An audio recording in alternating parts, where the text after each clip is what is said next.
Shri Muraleedharan Unnithan cut ചെയ്തിട്ട് പോകരുത്, തുടരണമെന്നാണ് പറയുന്നത്. അദ്ദേഹം കട്ട് ചെയ്തിട്ട് പോയി. പക്ഷേ മുരളീധരൻ ഉണ്ണിത്താൻ പറഞ്ഞത് സെബാസ്റ്റ്യൻ പോളിനും രാജേന്ദ്രനും വേണ്ടി ഒരിക്കൽ കൂടി കേൾപ്പിക്കുകയാണ്.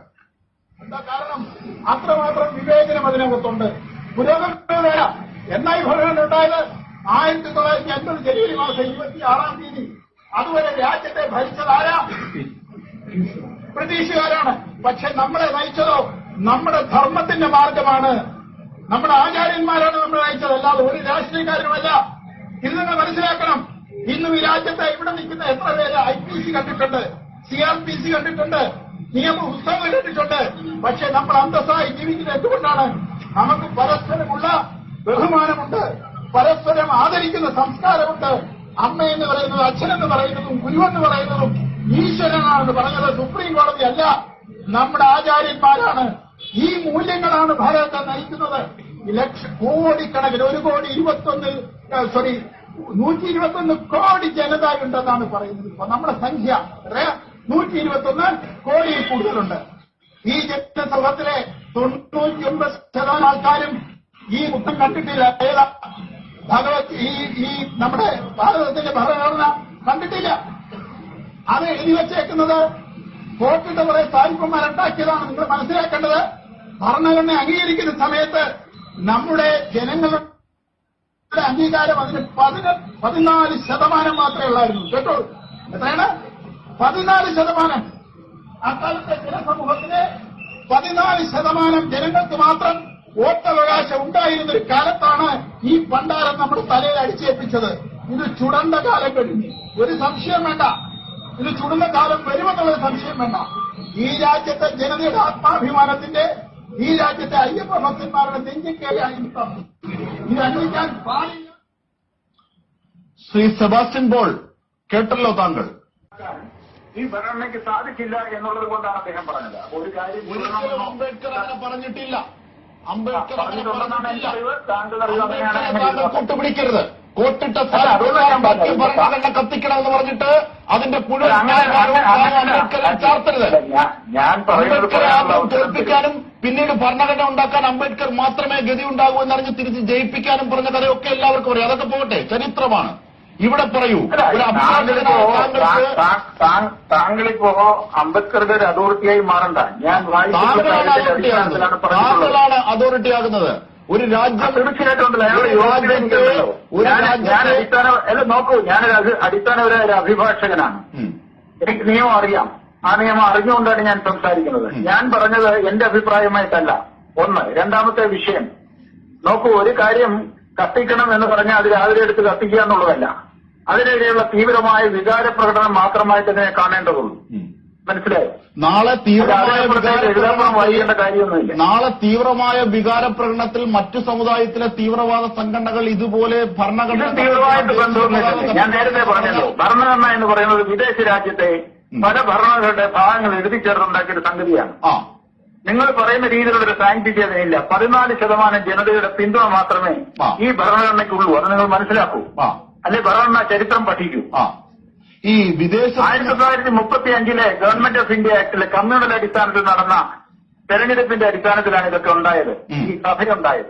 അന്ന് 14% ജനതയ്ക്ക് മാത്രമാണ് ഇതിനെ രൂപീകൃതമായതും അതിനുവേണ്ടി അങ്ങനെ ഉണ്ടായിരുന്ന റെപ്രസെന്റേഷൻ ഉണ്ടായിരുന്ന രാജ്യത്തെ ജനങ്ങൾ.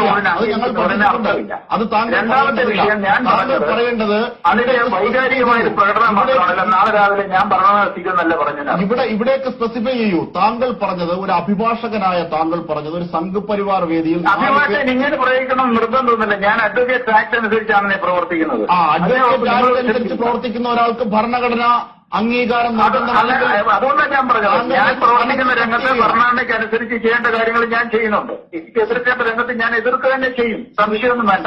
ശ്രീ അഡ്വക്കേറ്റ് ഉണ്ണിത്താൻ, അതായത് താങ്കൾ വൈദേശികമായി എത്തിയതാണെന്ന് പറഞ്ഞു.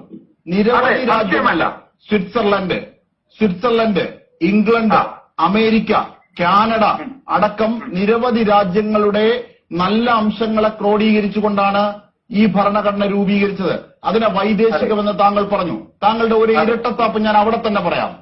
121 കോടി ജനങ്ങൾ എന്ന് പറഞ്ഞിട്ട് താങ്കൾ തെറ്റിയപ്പോൾ താങ്കൾ സോറിയാണ് പറഞ്ഞത്. സോറി എന്നത് ഭാരതീയ വാക്കല്ലല്ലോ. അത് വിദേശ വാക്കല്ലേ? അപ്പൊ താങ്കൾക്ക് സൗകര്യപൂർവ്വം താങ്കളുടെ ഉപയോഗിക്കാം. താങ്കൾ ഇതേ പ്രസംഗത്തിൽ 121 കോടി ജനങ്ങളുടെ വിഷയം പറഞ്ഞു. അതിലൊരു അംഗസംഖ്യ താങ്കൾക്ക് തെറ്റിയപ്പോൾ താങ്കൾ സോറി എന്ന വാക്കാണ് ഉപയോഗിച്ചത്. ആ സോറി എന്ന വാക്ക് ഭാരതത്തിലെ ഏത് സംസ്ഥാനത്തെ ഭാഷയാണ്? ഈ നാട്ടിലെ താങ്കൾക്ക് ഭരണഘടന വൈദേശികമാണെന്ന് പറയുന്ന നിങ്ങള് ഭാഷാശാസ്ത്രം ഉപയോഗിക്കുന്നത് നോക്കൂ. ഞാൻ പറയാം, അങ്ങോട്ട് പറയാം. നിങ്ങൾ ആർഗ്യൂ ചെയ്യാതെ ഞാൻ അങ്ങോട്ട് പറയുന്നത് കേൾക്കൂ. എന്നോടല്ലേ വിശദീകരണം ചോദിച്ചത്? ഞാൻ പറയാം, അത് കേൾക്കൂ. അതായത് ഈ രാജ്യത്തെ നിരവധി പദങ്ങള്, സംസ്കൃതത്തിലുള്ള നിരവധി പദങ്ങൾ ഇംഗ്ലീഷിലുണ്ട്. ഇംഗ്ലീഷിലുള്ള നിരവധി പദങ്ങള് ഭാരതത്തിൽ ഉപയോഗിക്കുന്നുണ്ട്, എല്ലാ ഭാഷകളിലും ഉപയോഗിക്കുന്നുണ്ട്. അതുപോലെയുള്ള ഭരണഘടനയുടെ അന്തസ്സത്ത, അതുപോലെയുള്ള ഭരണഘടനയുടെ അന്തസ്സത്ത അത് അംബേദ്കർപ്പെടും. അതിൽ സാധാരണഗതിയിലെ മനുഷ്യരുടെ വ്യവഹാര ഭാഷയിൽ കടന്നു വരുന്ന സാധാരണഗതിയിലെ വ്യവഹാര ഭാഷ ഇപ്പൊ TV എന്ന് പറയുന്ന വിദേശമാണ് എന്ന് പറയാൻ പറ്റൂ. ശ്രീ ഉണ്ണിത്താൻ താങ്കൾ അതിൽ പിടിക്കണം. താങ്കൾ രക്ഷപ്പെടാൻ അതിൽ പിടിക്കണ്ട. ശ്രീ ഉണ്ണിത്താൻ രക്ഷപ്പെടാൻ താങ്കൾ അതിൽ പിടിക്കണ്ട. താങ്കൾ ഗൌരവപരമായ ഒരു കുറ്റമാണ് ചെയ്തിരിക്കുന്നത്. ഇന്ത്യയുടെ ഭരണഘടന കത്തിക്കണം. ഞാൻ അതിനകത്ത് പറഞ്ഞിട്ടുണ്ട്, എന്റെ അഭിപ്രായമില്ലെന്ന് പറഞ്ഞിട്ടുണ്ട്. എന്റെ പ്രസംഗത്തിൽ വ്യക്തമായിട്ട് പറഞ്ഞിട്ടുണ്ട്. അതായത് ദേശീയ ഗാനം ആലപിക്കുമ്പോൾ നാം എഴുന്നേൽക്കണമോ? എന്തോ ദേശീയ ഗാനം ആലപിക്കുമ്പോൾ നാം എഴുന്നേൽക്കണമോ? എഴുന്നേൽക്കണമെന്നല്ല എന്റെ അഭിപ്രായത്തിൽ, പാടണം എന്നുള്ള അഭിപ്രായക്കാരനാണ്. ആണല്ലോ. എഴുന്നേൽക്കാത്തതിന്റെ പുറത്ത് ഇവിടെ വലിയ കോലാഹലം വിളക്കിയവരല്ലേ നിങ്ങൾ? ഞങ്ങൾ മാത്രമല്ല, ഭരണഘടന കത്തിക്കുന്നതിനെ ന്യായീകരിക്കുകയല്ലേ? അതേ സ്റ്റേറ്റ് ഓഫ് കേരള എന്ന് പറഞ്ഞ കേസുണ്ട്. അതെടുത്ത് വായിച്ച് പഠിച്ചിട്ട് എന്നോട് ഏത് കേസ്? നിങ്ങൾ കേസിന്റെ കാര്യം പറയരുത്. ശ്രീ ഉണ്ണിത്താൻ കേസിന്റെ കാര്യം പറയരുത്. അതായത് ഒരു രാജ്യം അംഗീകരിക്കുന്ന ഭരണഘടനയെ തുടരണമെന്ന് പറയുകയും അത് കോട്ടിട്ട സാഹിത്യന്മാർ നമ്മുടെ തലയിൽ അടിച്ചേൽപ്പിച്ചതാണെന്ന് പ്രഖ്യാപിക്കുകയും ചെയ്യുന്ന വിഘടനവാദമാണ് താങ്കൾ പറഞ്ഞത്. ശേഷം മതി. താങ്കൾ ഭാരതത്തിനെതിരാണ് പറഞ്ഞത്, ഭാരതീയ മൂല്യങ്ങൾക്കെതിരാണ് പറഞ്ഞത്. ഏതാ? താങ്കൾ ഭാരതീയ മൂല്യങ്ങൾക്കെതിരാണ് പറഞ്ഞത്. ഇന്ത്യയിലെ 33% താഴെ വോട്ടുള്ളവർ പറയുകയാണ് ഇന്ത്യയിലെ ഭൂരിപക്ഷം പേരുടെയും അവകാശത്തിന്റെയും അഭിപ്രായത്തിന്റെയും വക്താക്കൾ നിങ്ങളാകേണ്ട. ഇന്ത്യൻ ഭരണഘടന ഇന്ത്യൻ ജനതയെ അംഗീകരിച്ചതാണ്. അതിന് 14% വോട്ടെന്ന് പറയേണ്ട കാര്യമില്ല. താങ്കൾ ഉദ്ദേശിച്ചാരാണെന്ന് പറയും. ശ്രീ മുരളീധരൻ ഉണ്ണിത്താൻ, ഞാൻ ചോദിച്ചതിനോട് മറുപടി പറയുന്നു. നിങ്ങൾ ഇവിടേക്കെത്തും. അത് പറയും. ശ്രീ ഉണ്ണിത്താൻ, താങ്കൾ ഓവർ സ്മാർട്ട് ആവരുത്.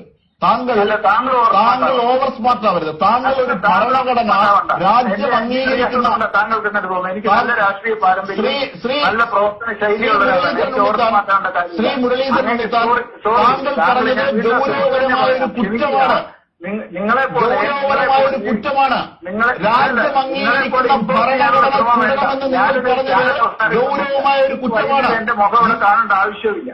മനസ്സിലായോ? ശ്രീ ഉണ്ണിത്താൻ, പറയാനുള്ള കാര്യങ്ങള് സധൈര്യം ഞാൻ പറയും. എന്താണ് താങ്കൾ പറഞ്ഞത്? എന്താണ് താങ്കൾക്ക് ഭരണഘടനയുടെ നിലപാട്? അല്ല, ഞാൻ പറഞ്ഞല്ലോ, എനിക്ക് പറയാനുള്ള കാര്യം ഞാൻ വ്യക്തമായിട്ട് പറഞ്ഞു. ഒന്ന് പറയൂ പ്ലീസ്. പറഞ്ഞല്ലോ, ഞാൻ ഓവർ സ്മാർട്ട് ആകാൻ ശ്രമിക്കുന്നെങ്കിൽ നിങ്ങൾ എന്നെ കോൺടാക്ട്, നിങ്ങൾ ഇങ്ങോട്ട് ശ്രീ മുരളീധരൻ ഉണ്ണിത്താൻ, താങ്കൾ പറയില്ല. നിങ്ങൾ എന്നെ ഇങ്ങോട്ട് വിളിച്ചതാണ്. എന്റെ സുഹൃത്തെ കൈരളിയിൽ നിന്ന് വിളിച്ച് ഞാൻ സംസാരിക്കാമെന്ന് പറഞ്ഞു. ഞാൻ ഓവർ സ്മാർട്ടായിട്ട് തന്നെ ഇങ്ങനെയൊക്കെയാണ് ഞങ്ങൾ കോടതിയിലും പറഞ്ഞു. ശ്രീ മുരളീധരൻ ഉണ്ണിത്താൻ, താങ്കൾക്ക് ഉത്തരം മുട്ടുമ്പോൾ താങ്കൾ കൊഞ്ഞാൻ കുത്തുന്നു. താങ്കൾ പറയൂ. അതൊക്കെ ചാനലിലെ ചില തന്ത്രങ്ങളല്ലേ. താങ്കൾ പറയൂ. ശ്രീ മുരളീധരൻ ഉണ്ണിത്താൻ, ഈ രാജ്യം അംഗീകരിക്കുന്ന ഭരണഘടന തുടരണോ? എന്റെ പ്രസംഗം പൂർണ്ണമായിട്ട് കേട്ടാൽ ഞാൻ പൂർണ്ണമായി കേട്ടു. താങ്കൾക്കൊന്നും കൂടി കേൾപ്പിച്ചു തരാം. ആരാണെന്ന് പറയൂ. താങ്കൾക്കൊന്നും കൂടി കേൾപ്പിച്ചു തരാം.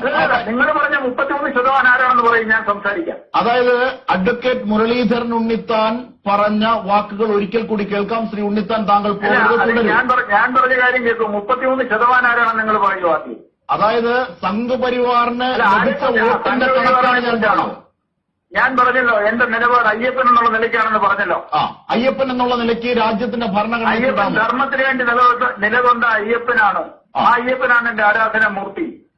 അതുകൊണ്ട് എനിക്ക് പറയാനുള്ള കാര്യം, ഞാൻ അയ്യപ്പന്റെ നാമത്തിലാണ്. ശ്രീ മുരളീധരൻ ഉണ്ണിത്താൻ, അയ്യപ്പന്റെ ധർമ്മം പുലർത്താൻ, ശ്രീ മുരളീധരൻ ഉണ്ണിത്താൻ, അയ്യപ്പന്റെ ധർമ്മം പുലർത്താൻ ഭരണഘടന ചുടണമോ എന്നൊന്നല്ല ഞാൻ പറഞ്ഞത്. പിന്നെന്താണ് താങ്കൾ പറഞ്ഞത്?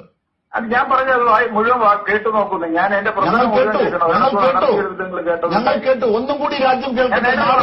ഞാൻ നേരത്തെ പറഞ്ഞത് നിങ്ങളുടെ മനസ്സില് നിങ്ങളുടെ ഒരു പ്രീ കൺസീവ്ഡ് നോഷനോടുകൂടി മുൻവിധിയോടുകൂടിയാണ് സംസാരിക്കുന്നത്. ഒരു പ്രജുഡിസുമില്ല, ഒരു മുൻവിധിയുമില്ല. താങ്കൾ പറഞ്ഞ വിധി മാത്രമേ ഉള്ളൂ. സമയത്ത് എന്നെ വിളിച്ച് സംസാരിക്കും. ശ്രീ ഉണ്ണിത്താൻ, ഇത് കൂടുതൽ എനിക്കൊന്നും പറയാനില്ല. ശ്രീ മുരളീധരൻ, താങ്കൾക്ക് ഭരണഘടനയെ കുറിച്ചുള്ള നിലപാടെന്താണ്? അയ്യപ്പ ധർമ്മത്തിന്റെ പശ്ചാത്തലത്തിൽ താങ്കൾക്ക് തീർച്ചയായിട്ടും ഉപേന്ദ്ര ബക്ഷിയെ പോലെയുള്ള വളരെ പ്രശസ്തരായ ആൾക്കാർ പറയുന്നുണ്ട് കർത്തവ്യക്ക് സമയമായിരിക്കുന്നു ഈ ഭരണഘടനയ്ക്ക്. ഞാൻ പറഞ്ഞതല്ലാതെ ഇനി നിങ്ങൾ തന്നെ പറയാം, അദ്ദേഹം പറഞ്ഞിട്ടില്ല. ഉപേന്ദ്ര ബക്ഷിയെ പോലുള്ള പ്രശസ്തരായ ആൾക്കാർ പറഞ്ഞിട്ടുണ്ട് ഈ ഭരണഘടനയിൽ മാറ്റം വരേണ്ടതുണ്ട്. താങ്കൾ ആദ്യം വൈദേശികമാണ്, ഇത് ധർമ്മനിരാസമാണ് ലക്ഷണം. ധർമ്മം എന്ന് പറയുന്ന സങ്കല്പം ഇതിനൊക്കെ ഉപരിയാണ്. അതിനെക്കുറിച്ച് മനസ്സിലാക്കൂ. അപ്പോ ധർമ്മം എന്ന സങ്കല്പമൊക്കെ അവിടെ നിൽക്കട്ടെ. ഇന്ത്യൻ ഭരണഘടനയെ കുറിച്ചുള്ള താങ്കളുടെ നിലപാട് അതുകൊണ്ടാണ് ഞാൻ പറഞ്ഞത് അത് പരിഷ്കരിക്കണമെന്നാണോ, അത് ചുടണമെന്നാണോ, അത് വൈദേശിക ഉൽപ്പന്നമെന്നാണോ, അത് കോട്ടിട്ട സായിപ്പുമാർ ഉണ്ടാക്കിയതാണോ? വൈദേശികമായ ആശയങ്ങളുടെ ഒരു അമാലികം നമുക്ക് പറയാം, എല്ലാം കൂടെ ചേർത്തുണ്ടാക്കിയിട്ട് സാധനമാണ്. അപ്പോൾ ഭരണഘടന കത്തിക്കണമെന്ന് പറയുമ്പോൾ ഭരണഘടനാ സ്ഥാപനങ്ങൾ അടക്കമില്ലാതാകുകയാണ്. അല്ലല്ല, അമേരിക്ക നിങ്ങൾ സ്വാതന്ത്ര്യത്തിന്റെ നാടുകളെ കുറിച്ചാണ് പറയുന്നത്. അമേരിക്കയിലെ അവിടെ അടുത്ത കാലത്ത് നടന്ന ഒരു സർവേയിൽ 60% ജനങ്ങൾ തോക്ക് കൊണ്ട് നടക്കാൻ ആഗ്രഹിക്കുന്നു എന്ന് അറിഞ്ഞത്. മനസ്സിലായോ? അത്രയ്ക്ക് അരക്ഷിതാവസ്ഥ ഉണ്ടാക്കിയെടുത്തിട്ടുള്ളൂ നിങ്ങൾ പറയുന്ന ഈ മൂല്യങ്ങളൊക്കെ ഉണ്ടെന്ന് പറയുന്ന ആ സ്ഥലങ്ങളിൽ. അതവിടുത്തെ രാജ്യത്തിന്റെ അവസ്ഥയെ ആലോചിച്ച് നോക്കണം. ബഹുഭൂരിപക്ഷം പള്ളികളിൽ പോകാൻ ആളില്ലാത്ത അവസ്ഥയായിരിക്കും, അവരുടെ പള്ളികളിൽ പോകാൻ ആളില്ലാതായി. ശ്രീ ഉണ്ണിത്താൻ, ബഹുഭൂരിപക്ഷം വരുന്ന ജനങ്ങളെ, മനുഷ്യരെ ഐത്തം കൽപ്പിച്ച് മാറ്റി നിർത്തിയിരുന്ന ഒരു പാരമ്പര്യം നമുക്കുമില്ലേ? ചർച്ചയ്ക്ക് വിളിക്കുക സമയത്ത് എനിക്കിപ്പോ കോടതിയിലേക്ക് കയറാം. ശ്രീ ഉണ്ണിത്താൻ, താങ്കൾ കോടതിയിലേക്ക് ഭരണഘടനാ സ്ഥാപനത്തിന്റെ ഭാഗമാണ് കോടതികൾ. ആ കോടതിയിലേക്ക് താങ്കൾ കയറണം. ഭരണഘടനയെ ചുട്ടുകളയണമെന്ന് പറഞ്ഞിട്ട് ഭരണഘടനാ സ്ഥാപനങ്ങളായ കോടതി, ഭരണഘടനാ സ്ഥാപനങ്ങളായ നല്ല കാര്യങ്ങൾ നല്ലതാണെന്ന് പറയില്ല. അതിനർത്ഥം എല്ലാം കൂടെ തീർത്ത് കളയണമെന്നല്ലോ. അതായത് ഭരണഘടന ചുടണമോ? അല്ല, ഞാൻ പറഞ്ഞല്ലോ ഏതർത്ഥത്തിലാണ് ഭരണഘടന ചുടേണ്ടത്? അതങ്ങനെ ഒരു ശ്രീ മുരളീധരൻ ഏതർത്ഥത്തിലാണ് ഭരണഘടന ചുടേണ്ടത്? പറഞ്ഞതാണ് ശ്രീ മുരളീധരൻ ഉണ്ണിത്താൻ ഏതർത്ഥത്തിലാണ് ഭരണഘടന ചുടേണ്ടത്? അതിലെ ചില കാര്യങ്ങൾ നിരാകരിക്കണം തീർച്ചയായും. ഏതൊക്കെ കാര്യങ്ങൾ? അത് ഞാൻ പറഞ്ഞല്ലോ, ഇപ്പൊ ഒരു ദൈർഘ്യമേറിയ കാര്യത്തിന് പറ്റത്തിലായിരിക്കാം. എന്നാലും ചുരുക്കി കുറച്ചൊക്കെ പറയാമല്ലോ, അതിന് അന്തസ്സത്തെ പറയാമല്ലോ. എന്തോ അതുകൊണ്ട് ഞാൻ പറഞ്ഞത് ഇപ്പൊ ഞാൻ പറഞ്ഞല്ലോ, എന്നോട് മിസ്റ്റർ ജീവൻ കൈരളിൽ നിന്ന് വിളിച്ചിട്ട് പറഞ്ഞത് കുറച്ച് സമയത്തേക്ക് ഉള്ളൂ എന്നാ പറഞ്ഞത്. ദീർഘമായ ചർച്ചയ്ക്ക് എനിക്ക് പറ്റത്തില്ല. I committed to my profession. ഞാൻ നോക്കൂ, ഭരണഘടനയോട് പ്രതിബദ്ധത വേണ്ട, ഭരണഘടനയോട് ബന്ധപ്പെട്ടതാണ്. ശ്രീ ഉണ്ണിത്താൻ, താങ്കൾക്ക് ഭരണഘടനയുടെ ഏത് അംശങ്ങളാണ് കത്തിച്ചു കളയേണ്ടത്? അല്ല, ഞാൻ പറഞ്ഞില്ല, നമുക്ക് വിശദമായിട്ട് ദിവസം ചർച്ച ചെയ്യാം. അതായത് ഭരണഘടനയിലെ തെറ്റായ കീഴ്വഴക്കങ്ങളെ പരിഷ്കരിക്കണമെന്നല്ല താങ്കൾ പറഞ്ഞത്. ഞാൻ പറയാം എന്തായിരുന്നു ഭരണഘടനാ ചുമതല, എന്താണ് പ്ലസ് പോയിന്റ്. ഒരു ചെറിയ ഉദാഹരണം പറയാം. ഇന്ത്യയിലെ 42ാം ഭരണഘടനാ ഭേദഗതിയോടാണ് സെക്കുലറും ഡെമോക്രാറ്റിക് എന്ന് പറയുന്ന സെക്കുലർ ആൻഡ് സോഷ്യലിസ്റ്റ് ഇത് വരുന്നത്. നിങ്ങൾക്കറിയാം രണ്ട് കാര്യങ്ങൾ. ഈ സംഗതി ഇന്ത്യ സെക്കുലർ ആയതും സോഷ്യലിസ്റ്റ് ആയതും ഇതുകൊണ്ടല്ലോ. Because nature of thinking of the people. ഈ രാജ്യത്തെ ജനങ്ങളുടെ ചിന്ത ഹിന്ദു സംസ്കാരത്തിൽ അധിഷ്ഠിതമായതുകൊണ്ടാണ് ഈ രാജ്യം അങ്ങനെ നിൽക്കുന്നത്. അങ്ങനെ അപ്പോ ആ ചിന്ത പ്രതിഫലിച്ചല്ലോ. എന്താണോ ഒരു ഭരണഘടനയിൽ ആ ചിന്ത പ്രതിഫലിച്ചില്ലേ? ഭരണഘടനയിൽ ആ ചിന്ത പ്രതിഫലിച്ചില്ലേ? എന്നിട്ട് താങ്കൾ പറയുന്നു വൈദേശികം മാത്രമാണ് പ്രതിഫലിച്ചതെന്ന്. ഇന്ത്യയിലെ ഭൂരിപക്ഷം ജനങ്ങളും സെക്കുലർ ആണെന്ന് തോന്നിയപ്പോൾ ഒരു അമെന്റ്മെന്റിലൂടെ ആ സെക്കുലറിസം അവിടേക്ക് എത്തിയല്ലോ ഭരണഘടനയിൽ. താങ്കൾ പറയുന്നതൊക്കെ വൈരുദ്ധ്യങ്ങളാണ്. താങ്കൾ പറയുന്നത് വൈരുദ്ധ്യമാണ്. താങ്കൾ പറഞ്ഞത് രാജ്യദ്രോഹമാണ്. താങ്കൾ പറഞ്ഞത് ഗൗരവമായ കുറ്റമാണ്. താങ്കൾ ഇപ്പോഴും പിന്മാറുന്നില്ല അതിൽ നിന്ന്. ഭരണഘടനയുടെ ഒരു പരിഷ്കാരമല്ല താങ്കൾ പറഞ്ഞത്, ഭരണഘടന കത്തിക്കണമെന്നാണ്. താങ്കൾ എന്താണ് പറയുന്നത്? ഞാൻ വ്യക്തമായിട്ട് പറഞ്ഞു എന്ന് അദ്ദേഹം പറഞ്ഞിട്ടുണ്ടെന്നാണ് ഞാൻ പറഞ്ഞത്. ആര്? ഏതദ്ദേഹം? അത് ഞാൻ എന്റെ പ്രസംഗം മുഴുവൻ കേട്ടു നോക്കാൻ പറഞ്ഞില്ലേ. പിന്നെ നിങ്ങളുടെ പ്രസംഗം കേൾക്കലല്ല, നിങ്ങളുടെ പ്രസംഗത്തിൽ പറഞ്ഞ ഗൗരവമായ കാര്യങ്ങൾ ഇതാണ്. ഭരണഘടന കത്തിക്കണം, കോട്ടിട്ട സായിപ്പന്മാർ അടിച്ചേൽപ്പിച്ചതാണത്. അത് കത്തിക്കണമെന്നാൽ അതിന്റെ അർത്ഥം IS മുമ്പോട്ട് വെച്ച തീവ്രവാദമാണ്. അത് ഭീകരവാദമാണ്. അത് താങ്കൾ അംഗീകരിക്കുന്നില്ലേ? ദേശീയ ഗാനത്തിന് എഴുന്നേറ്റ് നിൽക്കാത്തത് തീവ്രവാദമാണെന്നാണ് താങ്കൾ അടക്കമുള്ളവർ വാദിച്ചത്. ഇനി ദേശീയ ഗാനത്തിൽ ഒരു സംശയം കൂടെ ചോദിക്കാം. പഞ്ചാബ്, സിന്ധ്, ഗുജറാത്ത്, മറാഠ, ദ്രാവിഡ, ഉത്കല, വങ്ക എന്ന് പറയുന്നുണ്ട്. അതിനീ പറയുന്ന സ്ഥലങ്ങളൊക്കെ എവിടെയാ? ഇന്ത്യയിലാണോ? പിന്നല്ലേ, ഇന്ത്യയിലാണോ? ആണ്. അതിപ്പോ ആദ്യം പോയിട്ട് താങ്കൾ ഒരു കാര്യം ചെയ്യും, ഇന്ത്യയുടെ ചരിത്രം പഠിച്ചു നോക്കൂ. അതായത് വിശാലമായ പരിപ്രേക്ഷ്യത്തിൽ ഹിന്ദു നദീതട സംസ്കാരത്തിന്റെ മുഴുവൻ ദേശങ്ങളെയും ഭാഷകളെയും ദേശീയ ഗാനത്തെയും നിങ്ങൾക്ക് വിയോജിപ്പാണെന്നാണ് ഇതിൽ നിന്ന് അർത്ഥമാക്കുന്നത്. താങ്കൾ ഇതിലേക്കെത്തൂ. ഭരണഘടന എന്ന രാജ്യം അംഗീകരിച്ച ഭരണഘടന കത്തിക്കണമോ? ഞാൻ പറഞ്ഞല്ലോ, അതിനെ നിരാകരിക്കുന്ന കാര്യങ്ങളെ നിരാകരിക്കണമെന്ന് ഞാൻ പറഞ്ഞു. അങ്ങനെയല്ലല്ലോ താങ്കൾ പറഞ്ഞത്. അല്ല, എന്ന് പറഞ്ഞത് ഞാൻ പറഞ്ഞത് പരിഷ്കരിക്കണമെന്നല്ല പറഞ്ഞത്.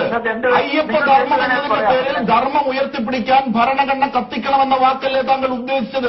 ഞാൻ പറഞ്ഞല്ലോ, കത്തിക്കുക എന്നുള്ളത് ഞാൻ പറഞ്ഞല്ലോ. അതിന്റെ പശ്ചാത്തലം എന്താണെന്ന് ഓൾറെഡി പറഞ്ഞു. വീണ്ടും ഒരേ കാര്യം പറഞ്ഞല്ലോ, വല്ല കാര്യം. അത് ISIS പറയുന്നതാണ് അവരുടെ പശ്ചാത്തലത്തിൽ ഈ ഇന്ത്യൻ ഭരണഘടനയും ദേശീയ പതാകയും കത്തിക്കണമെന്ന്.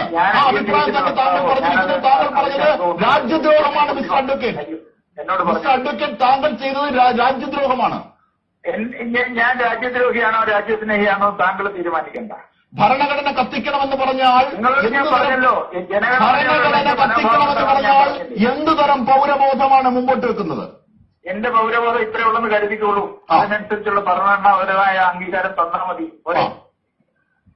അപ്പോൾ രാജ്യത്തിന്റെ ഇന്ത്യ എന്ന മഹത്തായ രാജ്യത്തിന്റെ മഹത്തായ ഭരണഘടന ശ്രീ ഉണ്ണിത്താൻ അതായത് ശ്രീ ഉണ്ണിത്താൻ ഇന്ത്യ എന്ന മഹാരാജ്യത്തിന്റെ ഭരണഘടന കത്തിക്കണമെന്ന് താങ്കൾ പറഞ്ഞത് യാദൃച്ഛികമല്ല, അത് ഉറപ്പിച്ചാണെന്നാണ് താങ്കൾ പറഞ്ഞത്. ഞാൻ എന്റെ അഭിപ്രായം ഏത് പശ്ചാത്തലത്തിലാണെന്ന് പറയാൻ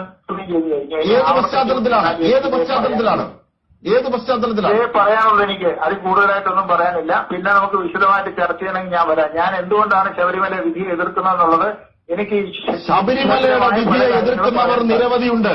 അതുമായി ഇതിനെ കൂട്ടിക്കെട്ടേണ്ടതില്ല. ഇന്ത്യയുടെ ഭരണഘടന കത്തിക്കണമെന്ന് താങ്കൾ പറഞ്ഞത് ഏത് ഉദ്ദേശത്തിലാണ്? മറ്റൊരു അഭിഭാഷകൻ ഞങ്ങളോടൊപ്പമുണ്ട്. ശ്രീ ഉണ്ണിത്താൻ, താങ്കൾ സധൈര്യം തുടരുക. ഒരു മിനിറ്റ് കൂടി താങ്കൾ തുടരുക. ശ്രീ അഡ്വക്കേറ്റ് രാജേന്ദ്രനിലേക്ക്. അഡ്വക്കേറ്റ് മുരളീധരൻ ഉണ്ണിത്താൻ, താങ്കൾ കട്ട് ചെയ്തിട്ട് പോകരുത്. ശ്രീ അഡ്വക്കേറ്റ് രാജേന്ദ്രൻ ഒരു അഭിഭാഷകനായ, അതായത് നിയമത്തെക്കുറിച്ച് അറിയാവുന്ന മുരളീധരൻ ഉണ്ണിത്താൻ, അഡ്വക്കേറ്റായ മുരളീധരൻ ഉണ്ണിത്താൻ പറയുന്നു ഭരണഘടന അടിച്ചേൽപ്പിച്ചതാണ് നമ്മുടെ തലയിലേക്ക് കോട്ടിട്ട സായിപ്പന്മാർ, അത് കത്തിക്കേണ്ട കാലം കഴിഞ്ഞുവെന്ന്. എത്രത്തോളം ഗൌരവമുള്ള കുറ്റമാണ് ശ്രീ അഡ്വക്കേറ്റ് മുരളീധരൻ ഉണ്ണിത്താൻ പറഞ്ഞത്?